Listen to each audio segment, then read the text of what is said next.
उषा मलिक जी। गुरु मां, लो लगना और लो लगाना में क्या अंतर है? दीपक की लो और मन की लो में क्या अंतर है? पहली बात है लो लगना। लो मतलब इससे शॉर्ट फॉर्म है लगन का, प्रेम का।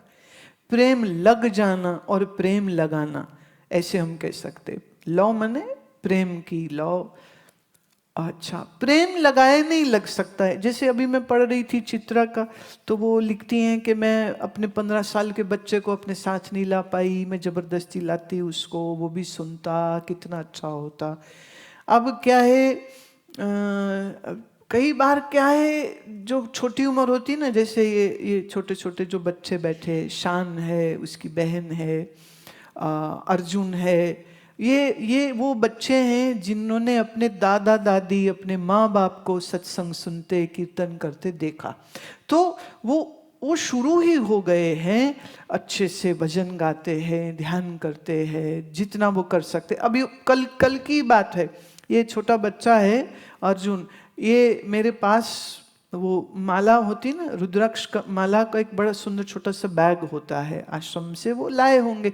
वो मेरे सामने लाया, जैसे बड़े लोग लाते हैं ना, तो मेरे लिए लाया। वो होता है कि भी आप आशीर्वाद दीजिए, ब्लेस करिए, ताकि हम जप करें। तो मैं माला को ऐसे निकाल रही हूँ, तो मैंने उसको कहा कि देखो अभी ना मैं तुम्हें ये माला कैसे पकड़ते हैं और इस पर क्या करते हैं मैं तुम्हें बताता हूँ। कहते वो आता है, वो कैसे पकड़नी माला मुझे आता है और मैं उस पे करता भी हूँ। मेरी पहली वाली टूट गई है। मैं क्या, अच्छा, मैं क्या करते थे? बोले हर बीड पे ओम नमः शिवाय, हर बीड पे ओम नमः शिवाय। माला पकड़नी कैसे ये आती है, माला करनी कैसे है ये आती है। सिर्फ मेरी माला अब नहीं, मुझको आपसे ब्लेसिंग लेनी है, so please touch this Mala. Can you even imagine how immensely happy I was? And I am still am. Now, how did this small kid learn this thing? Parents. Passive learning. माँ बाप को जब वो बैठे हुए देखता है, सत्संग सुनते देखता है, आपके छोटे बच्चे आपको फॉलो करेंगे, जो आप करेंगे वही वो करेंगे। पर अगर बाप सुबह से बैठ के सॉकर देख रहा है और शेयर मार्केट के प्राइस एंड ये और दूसरी बातें चीते, या गाली गलौज, या दारू पी रहा है, घर में ही बार बना रखी है यहाँ तो सब लोगों ने। यहाँ क्या, अमेरिका इंडिया में भी यही हाल है। अब घर घर में अब बाप बेटा, सास बहू, माँ बेटी बैठ के दारू पी रहे हैं। तो इस घर के बच्चे क्या सीखेंगे? वो भी यही सीखेंगे। I always say, catch them when they are young, give them a right exposure. You will be carving a great personality out of them. अगर आपने उन्हें धर्म नहीं सिखाया, तो आपके ये छोटे छोटे बच्चे भोगवादी बनकर के, स्वार्थी बनकर के, एक दिन तुमको ठेंगा दिखा के, बाल नीले पीले जामनी करके, और नाक में क्या क्या छिदवाते, कहाँ कहाँ छिदवाते हैं तो ईश्वर ही जाने। और बाइक पे बैठ के यहाँ से वहाँ ड्रिफ्टर बन के, यहाँ से वहाँ, वहाँ से यहाँ, यहाँ से वहाँ, और फिर but obvious progression is towards the drugs and all that nonsense which comes along.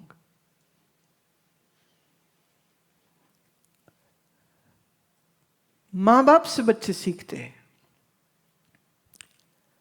अब जब घर में अच्छा वातावरण होगा तो उस घर के बच्चे, ऐसा नहीं है कि सारे ही बच्चे, हो सकता क्योंकि पिछला जो पैकेज लेके आए हैं साथ में, अगर वो खराब था पहले से, तो फिर तो तुम कितना समझा लो वो सुनेंगे नहीं।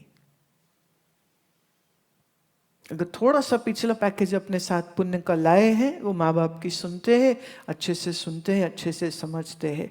तो अब क्या है, इन बच्चों की सहज लौ लग जाएगी सत्संग के प्रति, ध्यान के प्रति, स्मरण के प्रति, सीखने के प्रति। और अगर जब ये सहजता से लग जाती है, तब फिर लगानी नहीं पड़ती। अब कई बार जैसे किसी के घर में जाओ तो उनके बच्चे या उनके ग्रैंड चिल्ड्रन होते, उनको मेरा कुछ पता नहीं, माँ बाप जबरदस्ती घेर घूर के उनको ले आएंगे, फिर कहेंगे माथा टेक, वो यूं अकड़ के खड़े होता हूँ, वाट वाई, यू नो। मुझे इतना खराब लगता, मैं क्यों, तो मैं उसको खुद ही बोलती हूँ, सन go play your soccer, you know, forget it, don't push the child now, because he is not a child anymore, he's an adult, he's a full grown teenager, why would he listen to you? This he or she isn't listening about the worldly matters, and I am a totally alien for them, why would they listen to you now? जब सिखाने की उम्र थी तब सिखाया नहीं, अब तुम्हारे हाथ के बाहर चली गई, अब तो बड़ा लंबा चक्कर है, दुनिया में भागेंगे दौड़ेंगे, पैसा कमाएंगे, पोजीशन बनाएंगे, ये करेंगे वो करेंगे, और होते होते 55-60 साल की उम्र तक शायद कहीं जब जिंदगी से थोड़ा उब जाएंगे, फिर पूछेंगे अरे हम आए क्यों इस दुनिया में, किस लिए, फिर वो सवाल उठाएंगे, फिर वो इन सवालों के जवाब लेने के लिए निकलेंगे या यूट्यूब पर ढूंढेंगे, और फिर गुरु शॉपिंग करेंगे, कौन सा गुरु बेस्ट है, फिर जो उनकी अकल होगी उस अकल के अनुसार किसी को चुन लेंगे। और ये भी हो सकता है कि वो व्यक्ति बड़ा प्रसिद्ध है और लाखों लोग उसकी फॉलोइंग कर रहे हैं, पर अकल उसके पास एक पैसे की नहीं है। कलयुग है, मार्केटिंग का जमाना, एडवर्टीजमेंट का जमाना, जिसकी ऐड ज्यादा देखोगे वो वही तुमको समझ आती है। और इसको हम अगर ज्योतिष की दृष्टि से देखें तो ब्रह्म ज्ञानी महात्मा तक पहुंचने के लिए जो पुण्य चाहिए, उसके बगैर तुम उस तक नहीं पहुंच सकोगे। So be good, do good, teach your children, do it yourself. Birthdays पर, एनिवर्सरीज पर उन्हें मंदिर लेके जाओ, उनके हाथ से दान कराओ, उनके हाथ से बेटा आज तेरा जन्मदिन, आज तो बैठ करके एक माला मूल मंत्र की कर, खुद भी बैठो, जिन्हें पैदा किया माँ बाप, पर तुम्हारा दिमाग ऐसा है पार्टी करेंगे, केक लाएंगे, मोमबत्ती जगाएंगे, जिसका जन्मदिन है पहले वो फूकेगा, फिर थूकेगा, और वही थूक वाला केक सबको बटेगा और सब कहेंगे हैप्पी बर्थडे टू यू, तेरी थूक खाने को मिल रही है। It's horrible. if you recall, yeah, even the kid is getting it. अगर तुमको याद हो तो हमारी पुरानी black and white Hindi cinema की फिल्म में एक बूढ़ी माँ चारपाई पे हा कर रही है और इधर दीपक लगा है और वो हीरो हीरोइन जो भी है वो रो रहे हैं, माँ माँ मुझे छोड़ के मत जाओ, और दिया बुझ गया। तो इसका मतलब क्या हो, तो पीछे से शहनाई की आवाज आती थी फिर रोने वाली कि भाई वो औरत जो है मर गई है। तो हमारी संस्कृति दीपक बुझा के जन्मदिन मनाने की नहीं है ना, हम तो दीपक जगाते हैं, दीपक जगाते हैं, हैप्पी बर्थडे गाना गाओ, बहुत अच्छा है। हमारे तो ट्रेडिशन है आश्रम में, जिसका जन्मदिन होता है उस दिन आरती और तिलक और फूल माला पहनाने का अवसर उसका होता है, और सुबह आसनों के टाइम पे पता लग जाए किसका जन्मदिन है तो सब लोग मिलके उसके लिए हैप्पी बर्थडे गाना गाएंगे। पर केक नहीं आएगा, क्योंकि ना हम फूकते हैं, ना हम थूकते हैं, ना हम किसी का थूक खाते हैं। प्लीज, और कुछ नहीं, कम से कम इतनी बात याद रख लेना कि अब तुम्हारे परिवार में किसी का भी जन्मदिन होए, उस दिन आप अगर गुरुद्वारे जाते हैं तो गुरुद्वारे जाइए, प्रसाद कराइए, सेवा करिए। उस दिन बच्चे को बेटा इतने लंगर की सेवा कर, आज बैठ के थोड़ा पाठ सुन ले, वो कहे I don't know what it means, तो देखिए इट मीन्स के चक्कर को मैंने सॉल्व कर दिया है। जपजी साहब जो है वो पंजाबी में बोला था, रहरा साहब मैंने पंजाबी में बोला था, अब दोनों की पुस्तक भी छपाई। जाप साहेब, सुखमनी साहेब, आनंद साहब मैंने हिंदी में बोला, क्योंकि पंजाबी सब नहीं समझ पा रहे थे, इसलिए for a wider audience I spoke in Hindi, and the normal श्लोक उसको भी समझाया। तो अपने बच्चे को वो दे दो। अभी थोड़े दिन पहले जपजी साहब को इंग्लिश में ट्रांसलेट कराया, उसका ई बुक जो है वो हमारी ऐप में आपको अमृत वर्षा ऐप में मिल जाएगा. Just go through the beauty, the pearls which Guru Nanak has given in Japji Sahib. So if it is a birthday, then celebrate it properly. Why this फूको तूको tradition? Please stop it. It's not hygienic. You know, COVID ने कहा ना sanitize. Do it at least 20 seconds. You know, keep doing this. पूरा दुनिया को सुक्षमता सिखा दी इस कोविड ने. थैंक यू बोलो कोविड को. एक दूसरे का जूठा नहीं लोग अब खाते थे, क्योंकि इसके एक आदमी ने ना, बंबई की बात है, वो कहता है बकवास, कोई कोविड नहीं आया है. मैं तो कल सारे हमारे दोस्त घूमने गए, हमने वहाँ जाकर के पार्क में एक्सरसाइज करी, फिर हमने खाना खाया, चाट खाई, भेलपूरी चाट खाई. और ये बोलता हुआ अपने बिल्डिंग की सीढ़ी उतर रहा था, तो नीचे आया तो अभी वो अकेले ही, बाकी कहाँ हैं? उन्होंने आवाज़ मारी, अरे सुरेश नीचे आओ, मैं वेट कर रहा हूँ. तो उसकी माँ बोली, सुरेश को कोविड हो गया है. महेश नीचे आओ. महेश की बीवी बोली, नहीं आ सकता, कोविड हो गया. और शाम नीचे आओ, बोले शाम को भी कोविड हो गया. तो अभी क्या बोल रहा था, कोई कोविड नहीं होता, सब बकवास है. मुंह नीचे किया, चुपचाप सीढ़ी ऊपर चढ़ गया, क्योंकि 4 दिन से उन्हीं के साथ घूम रहा था और उन्हीं के साथ एक ही थाली में खाया था, एक ही गिलास से पानी पिया था. बोला अब तकलीफ हो गई, अब क्या करूं.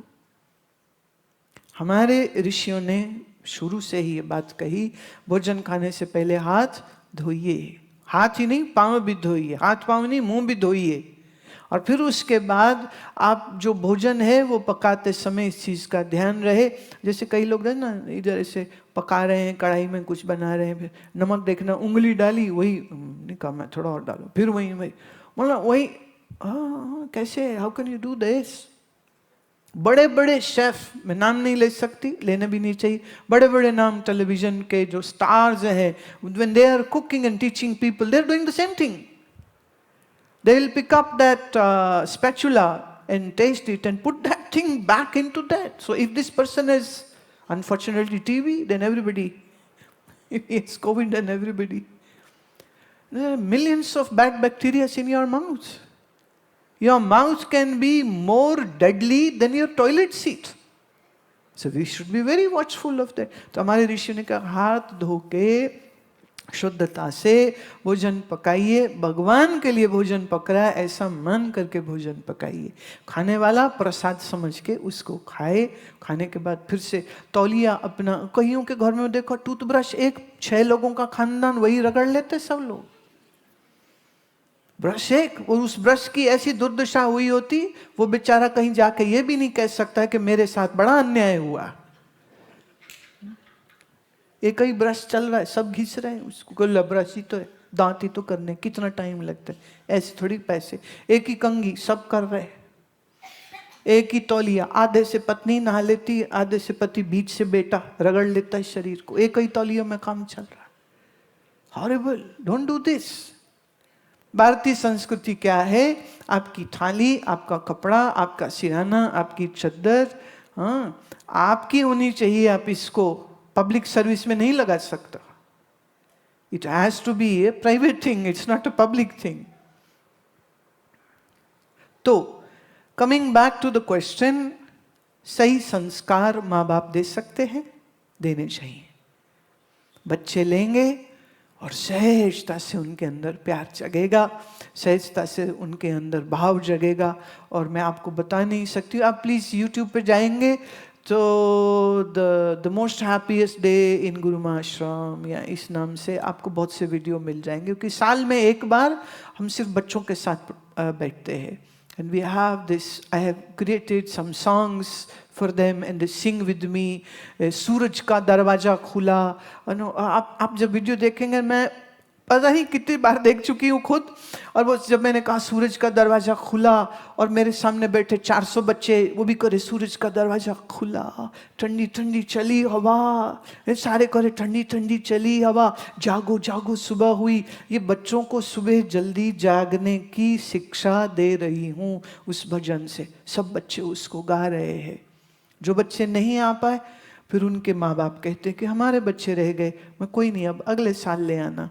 अभी भी जब मैं वापस जाऊंगी तो 24 सितंबर को बच्चों का एक प्रोग्राम होगा, क्योंकि एक नई बुक मैंने बच्चों के लिए लिखी है, दिव्य कथा अमृत, द डिवाइन टेल्स, जिसमें गुरु नानक साहिब, कबीर साहिब, संत ज्ञानेश्वर, मीरा, ऐसे अलग अलग इन संतों और महापुरुषों का बचपन कैसा था, वो बचपन में क्या करते थे, वो सब stories with illustration and nice paintings have been done, so that you can read the stories to your kids. अगर ये तुम नहीं सिखाओगे तो वो फिर किसी स्पोर्ट्स पर्सन को या एक्टर को या किसी बॉक्सर को अपना रोल मॉडल बना के उनके बड़े बड़े पोस्टर लगा करके हम ये बनेंगे। कोई दिक्कत नहीं है, स्पोर्ट्स आर ऑल गुड, पर ज्ञानहीन नहीं होना चाहिए। अच्छा, ये प्रश्न है अंगद का। It's very hard to hold back the urges and not to take the bait. What approach should we use to tackle these situations? Or these urges will automatically reduce by working on sadhana? Living in this world, there are always going to be tantalizing attractions every time around you. They are there. Now, if it is seeming pleasing and tantalizing and very attractive, you have already bitten the bait. You have already bitten the bait. You are already now hooked up into that. Now you will have to struggle to hold yourself back from going in that direction. But you are now already become a victim of getting allured to this. Now, what is to be done? Understanding, knowledge. I just lately did a Gurbani Shabad, Jo jo dis hai, so so rogi, rog rahat mera Satgur jogi. And Guru gave example that an elephant gets killed in the forest. When the poachers trap the elephant, when he is in the heat, then they place an artificial she-elephant and he runs towards that to mate, and then he falls in the big pit and he gets caught and then he is chained. A firefly gets killed because it runs towards the fire flame, wants to see it up close and gets burnt. Guru Sahib gave example that a bumblebee wants to sit on the softest petals of a flower, and she sits on the lotus flower, and in the evening the flower closes and this bumblebee dies there. And so he gives all the examples. And all these animals and birds had some one weakness, and human has all the 5 weaknesses.